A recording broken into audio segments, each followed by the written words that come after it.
Swali ambalo linafikirisha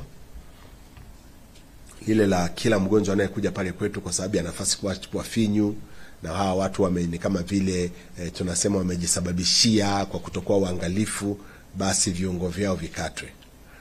Kwanza, maadili katika sekta ya afya hayaruhusu mtu kuondoa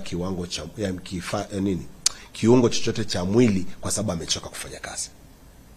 Lakini la pili, hakuna daktari mmoja peke yake pale Moi. Madaktari wako wengi, na wanapokuwa kwenye zamu wanapokezana vijiti. Kwa kama mmoja amechoka, anaenda kupumzika, mwingine anachukua nafasi ile. Wagonjwa wote ambao mnasikia alipata ajali ya bodaboda akaja Moi, mguu au mkono ukakatwa, kulikuwa hakuna namna ya kusaidia. Kwa hiyo ucheleweshaji wa kuleta wagonjwa kutoka katika taasisi zisizokuwa na uwezo kama uliopo Moi unachangia kwenye hayo unayoyazungumza.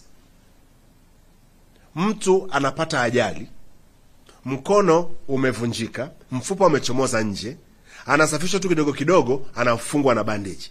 Siku 3 mkono unanuka, vidole huko mbele vishakuwa vyeusi, wanasema huyu mpelekeni Moi. Hasa kwa sababu ajali iliyosababisha ule mkono kupata hiyo changamoto ilikuwa bodaboda, na mwishowe anakuja Moi, na Moi wanasema mkono huu ulishakufa na unakatwa. Taarifa itakayopelekwa ni gani? Alipoenda kwenye hospitali ya kwanza walimfunga. Alipofika tu Moi, yani kama mpira wa kona, ni mkono vile ulikatwa. Hakuna kitu kama hicho. Hakuna kitu kama hicho. Sisi tunaofanya hizi kazi ni binadamu. Tunatumia kila aina ya afua kuhakikisha kwamba kiungo kipo, kwa sababu kiungo bandia hakiwezi kuchukua sehemu ya kiungo halisi. Hakiwezi. Kwa ndugu yangu nikwambie wewe na wananchi wote wanaotusikiliza, taasisi inafanya kila kinachowezekana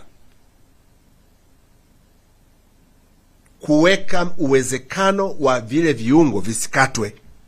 Ni pale tu ambapo inakuwa ukikiacha mgonjwa anaweza kadhurika. Si kama wagonjwa wa kisukari, mnajua yale mambo yao, wakipata kidonda kisipotibiwa wanaishia kufanya nini? Sasa tutasema wagonjwa wote wa kisukari wamekatwa miguu? Hatuwezi kusema hivyo.